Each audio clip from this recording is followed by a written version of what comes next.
What's going on, y'all? Welcome to 8 Cubes. You are here on Lambie Series' channel. I'm KMBest. He is Lambie Series. You're on his channel. And we are going to talk about the 8 most important topics in Marvel Snap, starting with everyone's least favorite Green Man. That's Loki. Lambie, you've been playing a lot of Loki recently. What is your take on the deck? Why are you making the choices you're making? And how strong do you think that it is? Right, so the thing about Loki is that this card just comes back every time there is no like significant oppressive wombo combo deck, and right, and clearly now I don't think there is one that is too oppressive, right? Because like we've been talking about like the Seabob, Professor X and Ayala stuff, making combo decks a bit difficult to play. So Loki is just back into the scene right now and actually really dominating, because as usual Loki versus mid-range decks is like a free roll. Like you play your good cards, I play my Loki, and then I play your all good cards in like 1 or 2 turns. So yeah, my preferred Loki list right now, of course, features Valentina, because I think Valentina is just a very welcome inclusion to the deck, because it's just random generation, and sometimes you just hero a good 4 cost card, right? I personally am just running the very cookie cutter Elsa, Angela, random generation, sometimes a Shang-Chi, like just good like Loki cards. You know, these have been good Loki cards for the longest time already. And personally, I feel there doesn't need to be too much like sauce. There doesn't need to be too much like intricacies going on with the Loki deck, because I feel like it's it's relatively solved in the sense that like people know that you need random generation for Loki decks. You need a bit of tech, and then you need scalers like Angela and maybe even sometimes Elsa, Hope Summer, stuff like that. Kitty Pride. Yeah, I don't think there is. It's funny to say though, but like I don't think there is actually a lot of variation to Loki right now. Like it's always just like a bit of the tech slots and a little bit of like maybe sometimes there's like one top end, right? There is like a dinosaur, there is like a vision, there is like a, I don't know, maybe even a cannonball as well. But yeah, KM, what about you? What's your take on Loki so Well, far? that's sort of an interesting question because I don't think your take is cookie cutter at all. You're playing the Collector, you're playing Mirage. Like, that's not normal. I feel like I'm playing the stock list. Like, I took Cable out and I put Valentina in and I made no other changes. I'm playing the stock list. You play the Collector, you play Mirage. What are those aimed at? Okay, honestly, Mirage is very interesting. I've explained this so many times already, but like I think I should just get it on video once, which is basically now. So Mirage is really just there because to me it's better than Cable when it comes to your alternate game plan, whereby your alternate game plan instead of Loki is stats, right? It's just Elsa stats. So in a weird way, Mirage is technically one more stat than Cable, because it's a +2, so it's a 2/4, and then Cable's a 2/3, right? It's like the most insignificant thing ever, but like to me it's because I can't play both. I don't have space, so I just chose one, and then I chose Mirage. It's like super insignificant, and it doesn't matter like half the time, but sometimes it's just a bit better when you go for the points game plan, because there is like one more point on the Mirage than the Cable. Yeah, and the Collector, honestly, I don't have an explanation. It's really just cause I don't. It's like you could be playing Luke Cage or a tech card, but to me, maybe I like to live dangerously, and I'm just like, alright, I don't need a tech card. I just want a card that could be a 2/6 or a 2/7. And often enough, with this amount of random generation, it is a 2/6 or a 2/7. So I feel like this is the angle that I like to go for. It's really just a personal sweet spot. I feel like if I was really like breaking the meta down and playing a tournament, I may just cut this like what's that called? This collector for something like a Luke Cage, or maybe even like a secret tech I don't know, something, like I an have Red Enchantress or Rogue. Guardian in there. Like, Yeah, that's, that yeah. works as well. That works as well. It's like Red Guardian is one of those cards whereby I feel like if you want to play a tech card but you don't know what to tech for, you just put Red Guardian in there, because it's a 3/5 that hits many, many things. So I think that Yeah. makes a lot of sense. It's just like a stats guy that's like, sorry, my opponent playing Cerebro, guess you die. Yeah. Like there's just like some weird stuff that it does where it's like, oh, that's pretty good. Like, oh, I turned off an Invisible Woman and made a MODOK player reveal Hela, and then the MODOK went off. That was cool, right? Like they like because they had like a Super Giant down, so the MODOK was under Super Giant. They put the Hela under Mhm. Invisible Woman. I turned off the Invisible Woman. The Hela revealed, then they discarded their hand, right? Like, I don't know. No other card in the game is gonna do that. He just like has a bunch of weird edge cases where you're like, oh yeah, this guy just wins me the game, and no other card would ever do it. I actually think the Cerebro example is really awesome, because it's really just a testament to how Red Guardian is just randomly good, right? Like Yep. if you turn off a unit or like a character that has like no particular effect whatsoever. You don't even feel upset because you're playing a 3-5. And then of course if you turn off like a Cerebro, it's like game breaking GG 8 cubes kind of like effect, right? So yeah, Red Guardian. Actually one of those cards that I feel like if you really don't know what to tag for, you're just climbing ladder, you just dump it in your like whatever deck and it kind of just works out. It's a great luxury purchase. It is. So let's talk about White Widow. You are still very high on this card, right? And like I'm still playing her. But one thing that I've really noticed is I was like looking through the data on Untapped, and I saw that, you know, she's obviously like, I don't know, like the third or fourth most played card in the game in top 10% infinite, Oh. right? That's unsurprising. Right? She's very high. Of the Mm. top 10 cards by play rate in top 10% infinite, she was the only one with a win rate under 50% on Untapped. Under 50% win rate.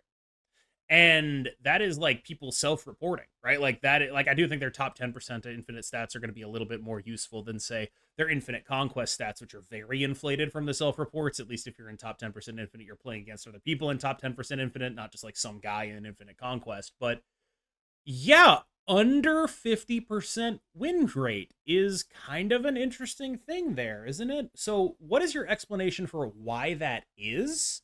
And why you think, obviously, that the card is still strong?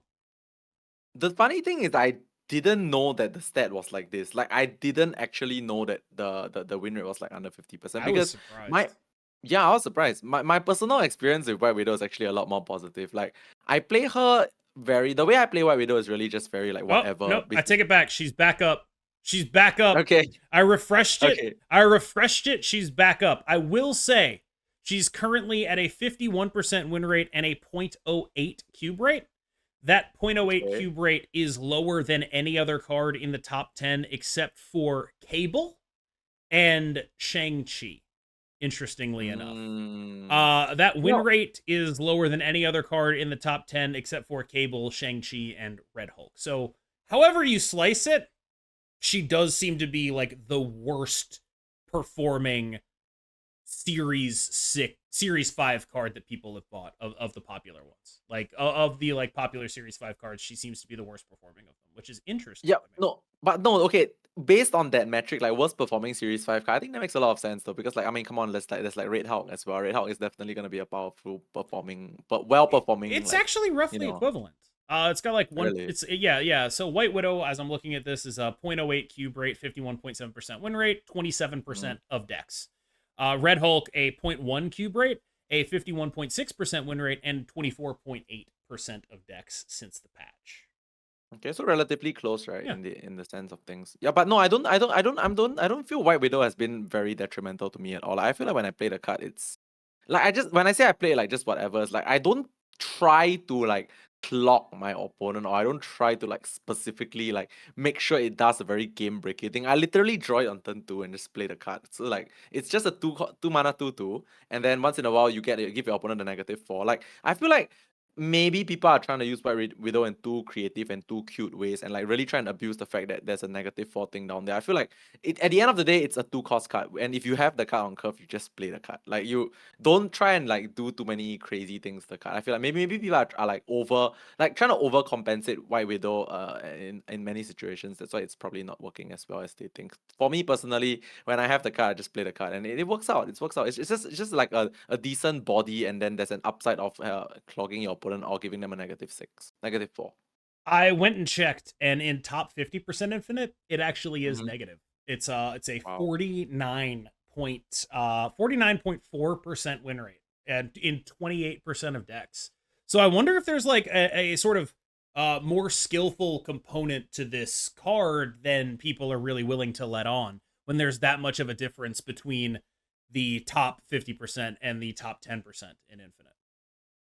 I mean, I don't know, man. I don't really get it because I don't think this card is very difficult to use. Yeah, I don't like get it's it either, just but it's there. you It's in just the data. It's put it on weird, the right? board, and then yeah, I mean like it's just there. Like Yeah. I don't really think there's much of a disparity. Maybe in higher infinite, like players are actually just like better at mitigating the negative widow's kids or something. Maybe they are better at like doing things like maybe like abandoning a location or like Yeah. filling it up early enough so they don't get clogged. You know, like it maybe this stat is really just better players know how to mitigate the widow's kids. No, Because it's I the feel other like way though.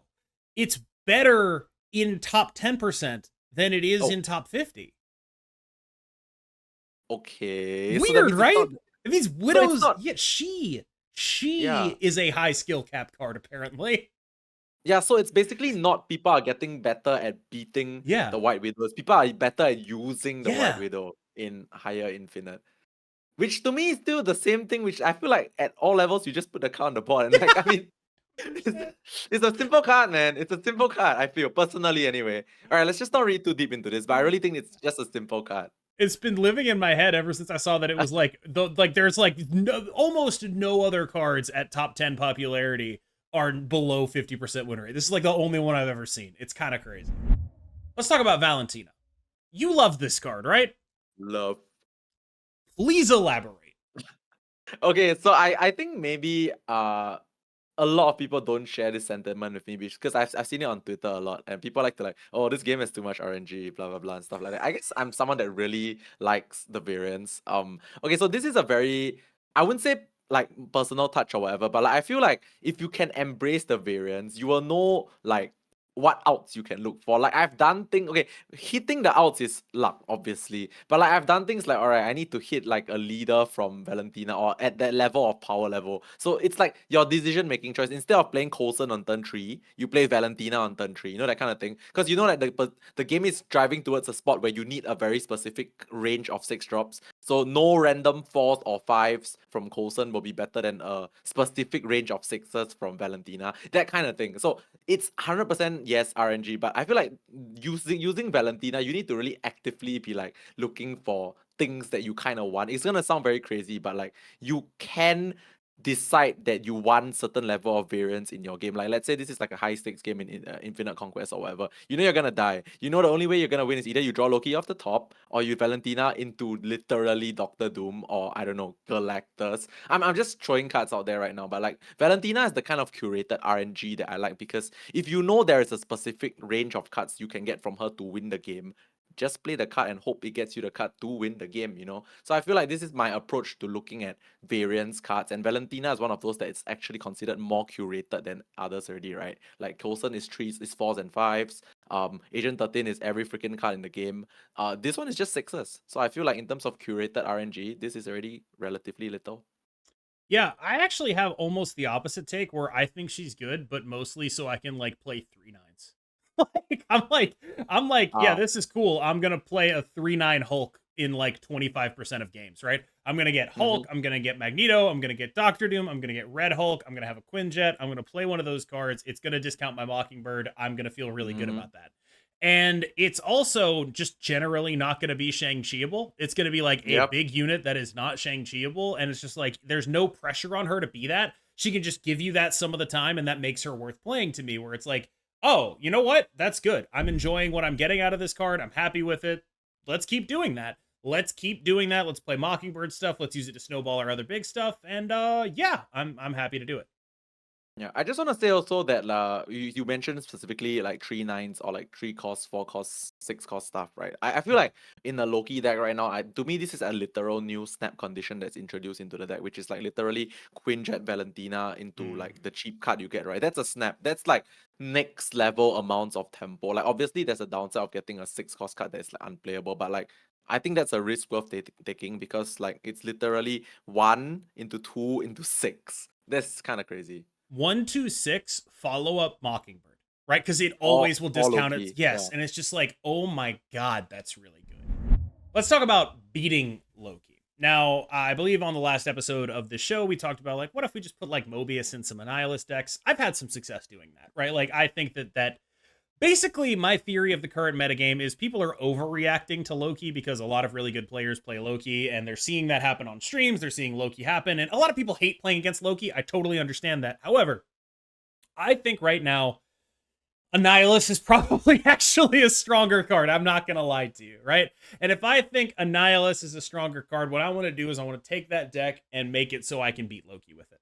And that's pretty much what I did. I played Annihilus Sentry Cannonball Profex deck with Pixie and Mobius, and it was like, oh, I feel like there are hands, and a lot of hands, where if I know my opponent is playing Loki, I'm snapping.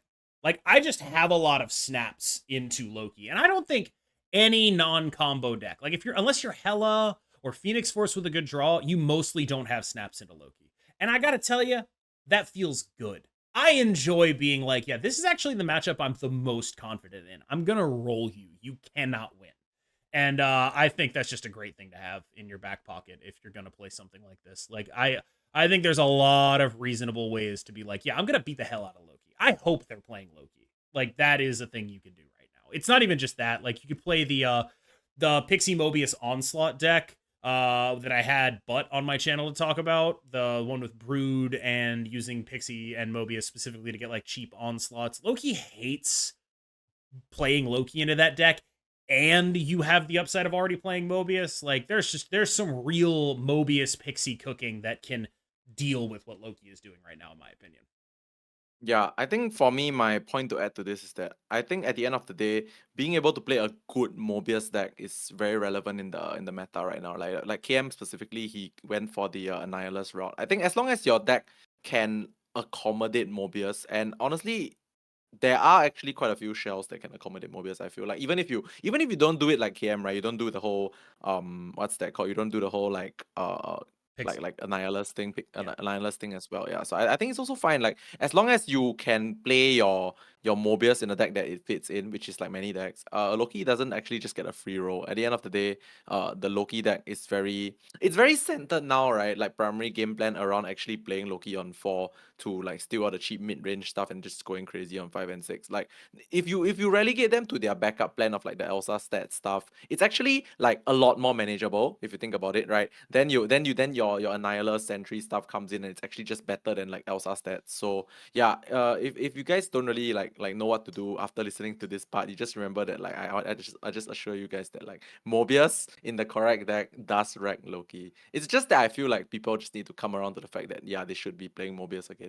Yeah, I mean, I put the deck together because I was like, all right, I'm seeing everyone on Twitter complain about two things, Hela and And Loki. And I Loki. was like, I'm going to play a deck with Mobius and Professor X. Mhm. That's the entire thought process. Like, all right, if everyone is mad about green dudes, I'm also mad about green dudes. Let's get them. Yeah. Let's talk about Infinity Conquest. I am of the theory that Infinity Conquest is, I don't really know the right way to say it. It's not meaningfully different from ladder, except in that when you are higher up, you will actually find Infinity Conquest far easier than ladder. On an individual game to game basis, you will almost always be playing against worse opponents because ladder uses MMR, Infinity Conquest does not. You are playing against just whoever. And as for my evidence for this, go look at the untapped.gg stats for Infinity Conquest because I think they are an accurate ordering of decks. But one of the things you'll notice is the worst decks in the game in Infinity Conquest on Untapped, they have over 50% win rates. And that is impossible. And the reason for that reason the data is showing up like that is because players who submit their data to Untapped, who use the Untapped tracker, trend more competitive.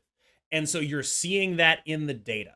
And what that means is that like the advantage you have just by being someone who probably listens to this podcast, like just by caring enough to watch this video, you should feel like you have a meaningful advantage in Infinity Conquest. I'm not saying you should always beat it, but I'm saying like keep in mind that most of the people you're playing, you do care more than them. You are practicing more than them. Like that is probably true. And yeah, I think that like that's something everyone needs to keep in mind when going into Infinity Conquest, because I know people that like, you know, they get anxiety about it and all that. It's like, look, if you are watching this and you are playing enough to understand what we're talking about, you are probably going to be 55% in most of the games you play in Infinity Conquest. That's probably just true. Like Yeah, a lot of the people.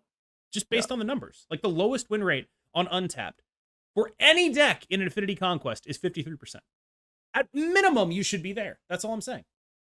Yeah, I think a lot. You mentioned one really important point, which is that I feel like a lot of the people that actually watch us, right? They are actually like in general the better players in the game already, right? If not, why would you watch this podcast to begin Yeah. with? I feel like I mean obviously other than to learn as well, but yeah, I feel like honestly in Infinity Conquest, one of the biggest factors in why you might not be able to win despite being like a proficient player on ladder or like wherever else is, I think it's just the anxiety and the fear of like the stakes of Infinity Conquest, right? Because it's that kind of thing that comes around once a month, and you think that, oh, I have finite tickets, this is only gonna happen once a month, I wanna like make how many of my borders like infinity borders, stuff like that. Like all these little thoughts in your head like make you a bit more afraid to snap, or make you retreat more often than not, or like play more recklessly, like all that kind of stuff like that. Like I feel like a lot of the things that plague people that are decent in the game in Infinity Conquest is just because they're not used to the mental pressure of this whole like once a month festival of stress,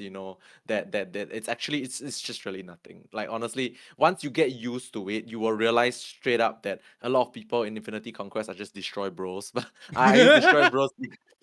No, this is a meme that I talk about every 4 weeks, and you guys still love it apparently, which is that in Infinity Conquest, you will see the most destroy gamers. Nothing wrong with destroy as a deck, but there's this thing whereby Infinity Conquest comes around and all the destroy bros come out. I just think it's the best Infinity Conquest deck ever. I did mention it like twice 6 months ago that it was a good deck in Conquest, but that was 6 months ago, guys. Like I don't know why people hold this so strongly. I don't think it's just because of me that people are playing Destroy No. and Infinity Conquest, but we do really see a lot of Destroy and Infinity Conquest, and I think it's really just like, I mean, the point I'm trying to make here is that like actually at the end of the day you are probably the better player going into like the Infinity Conquest, and you just don't be so worried. Just play the normal game, play your normal conquest, and you'll be fine. Just don't keep thinking that it's like this once in a month important thing that you must do well in. I mean, technically, yes, it's once a month, but like there's it is once a month, yes, but like don't keep brooding over that, because Yes. that brooding over that makes you play worse. I love that, man. Don't stress out about this being once a month. I mean, it is once a month, and you should stress out. All right. You should know how to manage it, but yeah, Let's just don't. All right, let's anyway. talk about Hela. People seem mad at this deck, and I totally understand why. I get why people don't like it. I obviously am one of the people that was like pretty averse to playing this, to like having to play against this deck a lot. I totally get it. I have one tip for you if you want to beat this deck. Play Professor X. Literally, just play Professor X, figure out the rest later. It's honestly that simple. If you can play Professor X and win another lane, you're good to go. If you can play Professor X, be winning that lane, and then they have priority, you're probably going to win the other lane with a cannonball. You're probably going to be fine with that. Like, you can set up situations where this deck just actually cannot beat you. And it's not like the world's most reliable game plan. I understand that, but Hela isn't the world's most reliable game plan either, right? Like, you're both looking at, oh, I need to draw this card, right? Like, this is using Professor X, using White Widow Clog, like focusing all your Clog on one lane against Hela can prevent them from being able to put big stuff in that lane with the Hela. Being a debris deck, obviously, like, good lord, that is a useful thing to be as well. Like, there's just a ton you can do to beat up on Hela. An absolutely phenomenal amount of things you can do to beat up on Hela. I personally think that if you want to do that, though, the number one starting place you have is Professor X. You thank your lucky stars that he exists. You thank your lucky stars that he is a viable deck again. Because without Professor X, I kind of do think we'd still be in, the ever increasingly large combo meta. Not necessarily Hela, but like we start with Hela and Phoenix Force. We move to like Tribunal and Negative. It gets really annoying. Professor X is helping us right now. That's my take.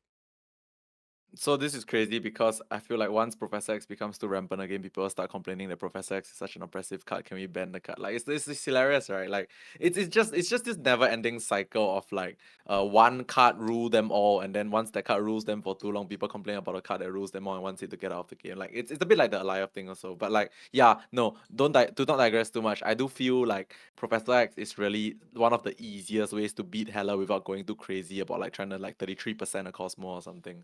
But like yeah, I like Professor X in general because it reduces the number of like, how should I put it? It reduces the variance of locations, right? In the sense that like once you lock down one lane, it's just two. Just choose one and then hope it works out. Like even if they have Hela and there's only one location, okay, let's just say you don't have a cannonball. Maybe sometimes stuff don't spawn in like the location you're trying to win. So like that's the beauty of Professor X in that matchup. And obviously the side effects is also like it makes Phoenix Force a bit more difficult to play. So yeah, Professor X Cannonball, I would say at this point, I don't know if you guys would agree with me, but I feel like it is like a decently healthy thing to have in the game right now.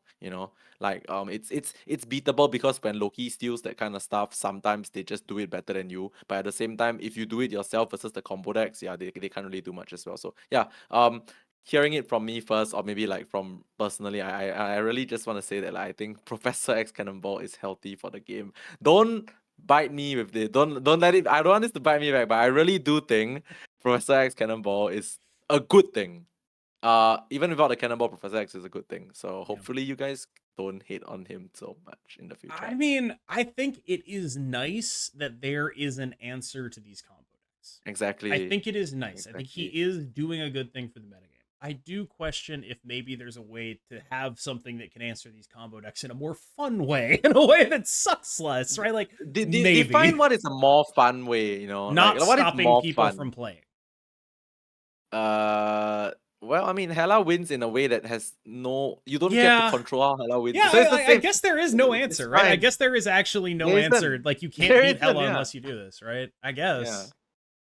Because when people lose to Hela as well, they'll be like, "Oh, I lost because stuff spawned in the right places." So I guess Professor X stops them from spawning in a certain place. So I guess we should all be happy, right? I mean, I do think the rise of Profx Cannonball decks kind of saved this metagame. We were It did. going It did. It very really did. close to like a very degenerate combo metagame until the Profx stuff showed up and was like, nope, I got you. You're good. Lamby, you're a big fan of Electro Ramp despite it never, ever, ever, ever being good. Hey. Blink is a 5/6 that probably goes in Electro Ramp. What she does is she converts the previous card you played into a card that costs more. Obviously, the thought process here is you play Electro, you play Blink, Electro goes back in the deck, you get like a Doctor Doom, it's very busted. Do you think this can make your pet deck like finally legit?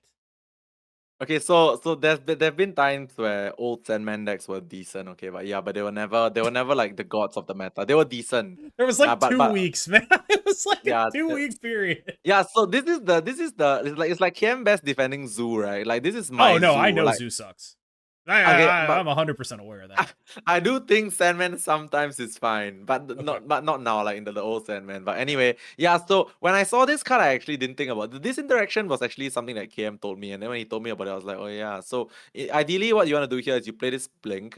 It's a 5/6, and then you turn your Electro into basically anything that's winning, right? Because after Electro, everything else in your deck is either like a 5 or a 6. So this card is pretty good in ramp. I would say I would definitely want to play this in ramp because like obviously the risky part is like if there's no Electro on the board, you need to high roll, you can just turn your like Jeff into maybe a Doctor Doom. Like, I mean that's a possibility. But like of course turning an Electro into something bigger is really cool because like then you can play 2 cards thereafter if you have 2 cards to play anyway. So I think that's one thing I really like about Blink. But Blink in general, I think if your deck is like, I guess 50-50ish, like I think this card can be in mid-range decks as well, right? Like let's just say you play like I don't know, like you play something like I don't know, a 4 cost, and then you play Blink and then you turn your 4 cost into a Vision. That's kind of good, It is kind of right? good.